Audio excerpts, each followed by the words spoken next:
We're back. I love that intro. Welcome in. That intro is definitely a good one. It's like it sets the mood for scaring the crap out of people. Yeah. We're in a graveyard today, man. You like this one? It's raining. Pretty ominous, if you ask me. What do they do in graveyards? Rest, normally. Yeah, until you dig them up. Yeah, and there's been quite a few people that are known to do that, for sure. Yeah. Guys, gals, how you doing? My name is Rob. If you haven't paid attention to anything on social media, well, then you wouldn't know. But if you have, you'll know that Monster, the Netflix TV show or TV series or 10-part series or 8-part series, is trending. Will you pull up my laptop here? So you see on Netflix.com, #1 trending show is Monster here. So for that one, it's getting a lot of buzz, right? A lot of people who didn't know who Ed Gein was, who is the main character of the show, getting a lot of press. And there are some accounts of hauntings with some of the artifacts from Ed Gein's home. We're gonna kind of give our thoughts on, well, Ed Gein, maybe a little bit onto the Netflix series that's really popular as well. And maybe we'll touch on some of the haunted artifacts, which we saw in person last week. What's your big takeaway? Have you had a chance to watch the show Monster yet? Have you seen it? So really I have seen it. And if you are interested in dark and creepy and ominous stuff, I would definitely say to go check it out. There is a lot of speculation with the information, but I would just take everything with a grain of salt. But Ed Gein, man, he's a pretty interesting character, isn't he? Yeah, it's pretty good, well-made series. Definitely. Obviously, you got to fill in details that you don't know. I mean, this goes back to like the 1940s, 50s, and you're not gonna know the full story, right? You're not gonna know the backstory. It's gonna be very loose. Technology at the time obviously was just kind of handwritten information, right? And so there are some photography. There's some pictures of Ed as well, which he is portrayed. It looks pretty damn similar in the they got photos. A good actor for that guy. Yeah, and so from a just kind of a filmmaker's perspective, or just kind of watching it and appreciating the way it was put together, really good show. I would say, like, from top to bottom, I was very suspenseful, very well made. I mean, if I had to rank it, I'd probably give it like a 8.9 out of 10. That's a solid rating. That is a good rating. I mean, do you like this show? I will say, yeah. I mean, it had me fully locked into watching the show. I was involved the complete time, on the edge of my seat, and I'm very interested in learning about Ed Gein. He has a lot of interesting things about him, and the parts of his story that they portrayed in the show, they're Yeah. I'll start off by saying that we also went to the Zach, what's his last name? Zach Baggins. Yeah, Zach Baggins. His haunted museum. They have a Ed Gein part of the tour. Yeah, they had a whole room for him. Yeah. So there they had a cauldron. I don't know if it's called a cauldron. Basically a giant pot, cast iron, all black. And this was the pot that they had at in the barn. So if you've seen the series, or at least you're up to date with the information, when the police came to Ed Gein's house, can you pull up a picture of the cauldron that they had there, if you can find it real quick? So Ed Gein's barn, they opened up the barn, and there was the lady that worked at the retail shop, and Bernice. Yeah, she was hanging upside down, head cut off, bound, and they were draining her blood into the cauldron. That cauldron they sold off in an auction, and that cauldron is now at Zach Baggins Museum here in Las Vegas. This is where we're filming, by the way. And so we got to check that out. There's a have this lot image of, pulled up. yeah, there you go. So there's a lot of information that he gave about it. I don't remember off the top of my head, but there was some apparent hauntings and to go along with it. So haunted bucket. That's what we got here. What did you think about the exhibit? We'll get into the show here in a minute, but what did you think about the Zach Baggins exhibit when it came to Ed Gein? You definitely feel an eerie presence in that room. The tour guide mentioned that sometimes the guests can even hear little blood droplets or some sort that were dripping into the cauldron if you pay close attention to it. And they have a bunch of pictures and, artifacts, whether they be real or not. It's really interesting to see that kind of stuff. That thing was massive, by the way. Oh, yeah, it's a big thing. It's all cast iron. It was probably like the size of like if I had my arms out like this, probably about this big. It took 3 guys to move that thing. So that was what the tour guide said as well. Like, hey, this thing, and upon moving it took 3 guys, and apparently some spooky crap happened when they moved that thing. But I wouldn't be handling it. I know that for sure. Yeah. Let's get into. I know you did a little bit of backstory on Ed as far as the factual information. Do you want to summarize, and then I'll kind of tag in what I know as well.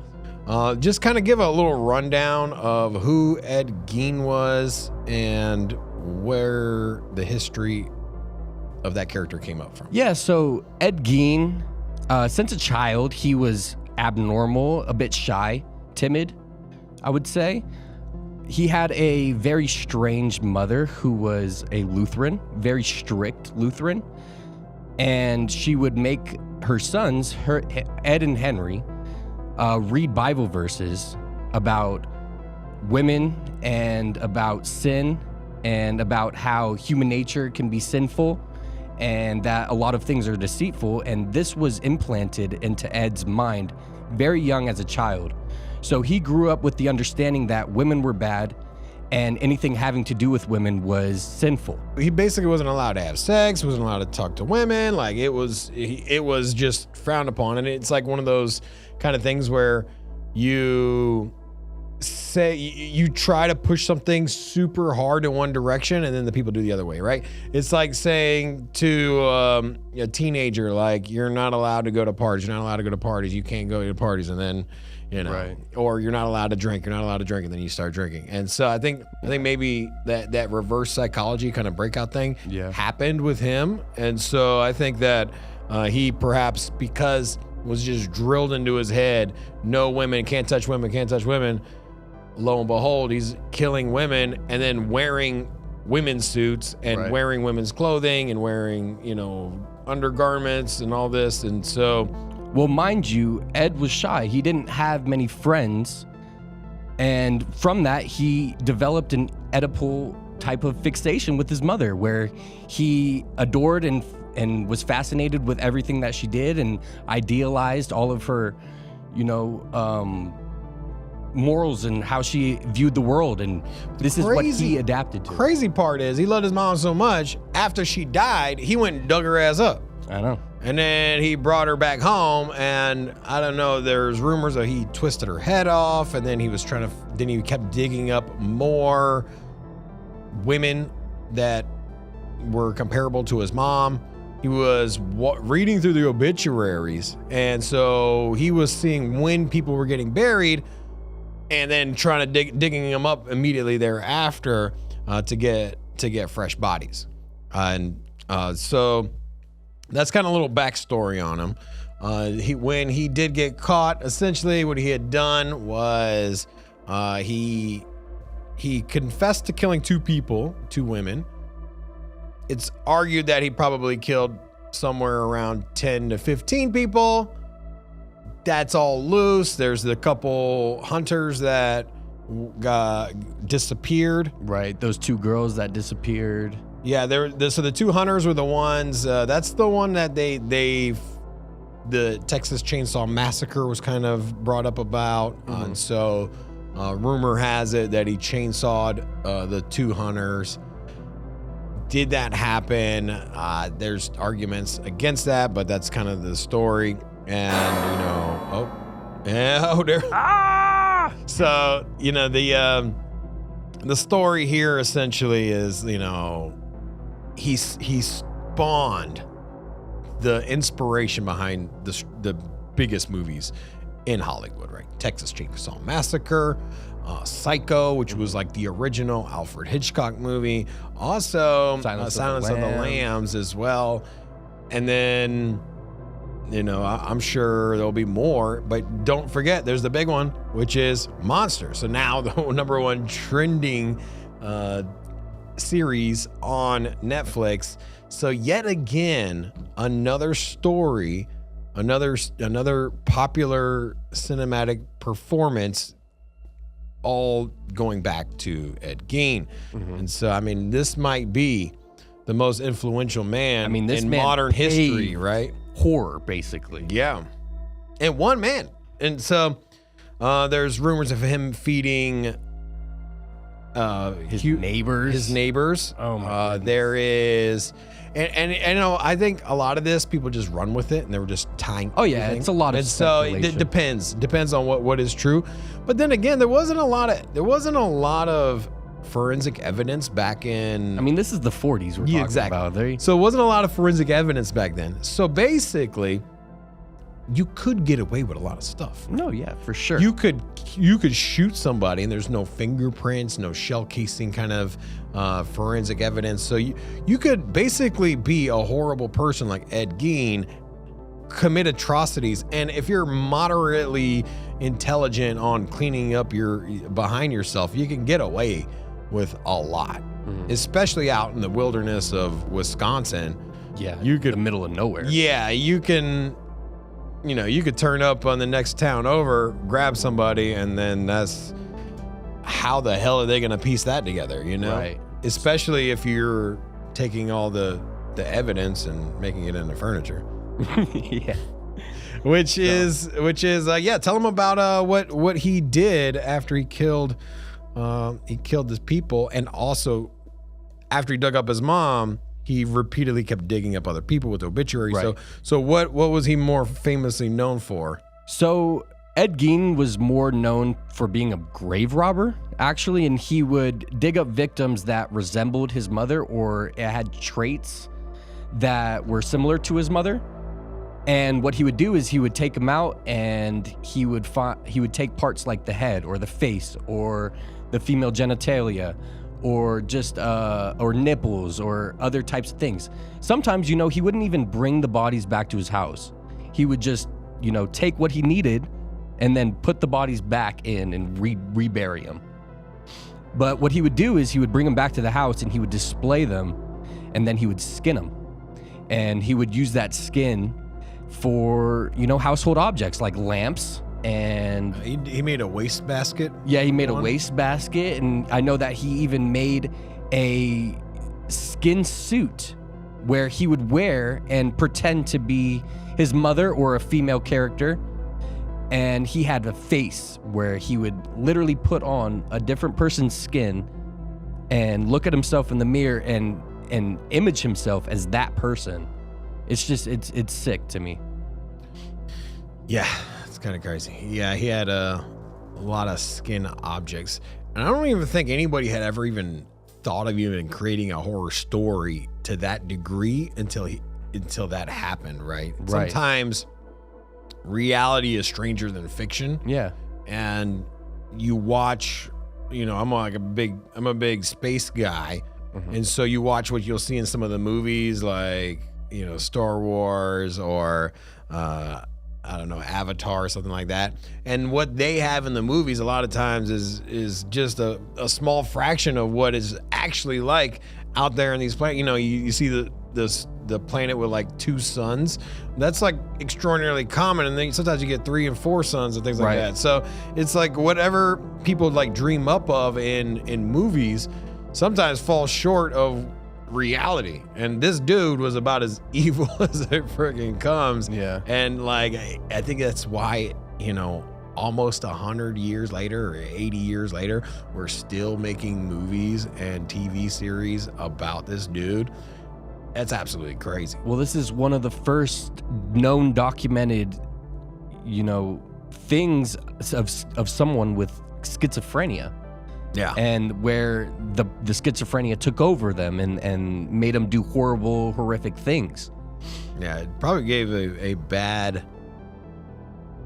diagnosis to anybody that had schizophrenia. Yeah. Like people that, if you were diagnosed with schizophrenia around that time, you were probably looked at like a danger to the community to the point to where you would get locked up. And I haven't looked into that. Maybe what are the effects of schizophrenia diagnoses after Ed Gein being diagnosed himself, and what did that mean? Was there an overreaction to it? Kind of intense. Let's get into so that's who Ed Gein was. Another good point about Ed Gein before we move on. Go ahead. Is the reason that he would make these household objects of skin and other things that whatever he desired is because he had a fascination with a Nazi war criminal. Her name was Ilse, but she's better known as the nickname the Witch of Buchenwald. What she would do is she would find Jews that she really liked, and she liked their skin complex of them. And what she would do is she would cut them up and she would make lamps out of them, and she would sell the lamps to the Nazi soldiers. And she had names for each of her pieces, but Ed specifically really enjoyed, or he was fascinated by the fact that you can create something out of someone, their skin, which is a crazy thing. As I was just mentioning that, like, reality is scarier than fiction, like, who would have ever thought you actually had two different people doing the same atrocities on different countries, on different continents. So over in Germany, you have a psychopath woman making household items out of skin and creating comic books out of it. Yes. And then you have on the other side of the planet, in another continent, somebody else making furniture out of skin too. Yeah. And obviously one of them drew inspiration from the other, but still you got to think like, God damn, like there's multiple people doing that shit. Yeah, man. Like, I don't know. Real quick, let's get into the movie or not the series. Right? Okay. So the series, widely popular. You're starting to see it all over social medias now. And then they're discussing the, Ed Gein's now widely popular now is a household name. Most people didn't even know who the hell he was. And so pretty interesting from that regard. What do you think about the TV series? I know you said you liked it, but overall, a net positive for our horror industry, net negative. What do you think? I think it's a net positive, but you have to consider when watching a series like this that not everything is entirely true, where there could be information that is miscued and falsified and, exaggerated, of course, because they want the dramatic effect. I would say definitely if you want to know the real story about Ed Gein and what his horrific actions actually meant to the community of Wisconsin and how the future was affected by what he was doing, I would just do, a quick 5-minute lookup of his actual story just to find out all the other stuff. Yeah, I was wondering if his house was still even up and that thing burned down. The village, their town burned his house. I went through, I found some Google Maps images of the place, and so it's just a field now at this point. It's just grass now, really? Grass and trees, and then you see the road leading up to it. So it's pretty basic. I do want to mention in the series, in the Netflix series, they mention the whole incident that happened with Henry, Ed's brother. What do you feel about that? Yeah, I'm sure he killed him. And so what farmer is gonna die in a smoke inhalation, Right. out in a field, right? Now, mind you, when he died, Ed called the cops. Yeah. And he led the cops directly to Henry's body, which was unburned and badly bruised. Yeah, he had a bruise on the back of his head. Right. And also, the coroner knew Eddie, and he was looking at the body, and he was like, asphyxiation, because that's what Eddie said. Right. And so we estimate that, or at least my guess is that the coroner probably felt like it was a bruise on his head. He just couldn't definitively say like, yeah, he died from it. And so modern medicine at that point, forensics being what it was, I think he just said asphyxiation because he knew Eddie, and Eddie was such a revered guy in the community. Yeah. Super nice. I think that because of his reputation, he knew if he said it was a homicide, the person that found him, his brother, probably who would have got locked up, he probably didn't want to go out there. He probably didn't want to believe it himself. So you're thinking that he just gave him the benefit of the doubt, knowing that Ed Gein's a very reserved, nice guy in the community. And, also it could be that it was very soon. In the show, he shows them the body during the daytime. Yeah. In the accounts, it was done at night. And so there was a discrepancy there. Also, showing the body. It just, I think he often. Oh, he definitely hit him with some sort of item in the back of the head. Yeah. And then planted that whole scene to make it look like he died by asphyxiation. Let us know what your thoughts are. I want to know, is there a favorite part to that show? What was your favorite part? Also, if you got any comments just on Ed Gein in general, share your opinion there. And lastly, I will say, if you're watching us for the first time, please help out the channel, help us out. We're trying to grow. Like the video and subscribe. It goes a long way. We'll appreciate it. You'll be one of the early subscriber members because this is one of our first few episodes. And so with that said, thank you so much for watching. Jake, you got anything to add here? Yeah, so this is just scratching the surface of Ed Gein. If you would like us to go into a further series where we go more in depth and, do more research and find out more information, then we can do a whole other episode for you. Just leave it down in the comments and let us know. Thank you. All right, till next time. Thanks.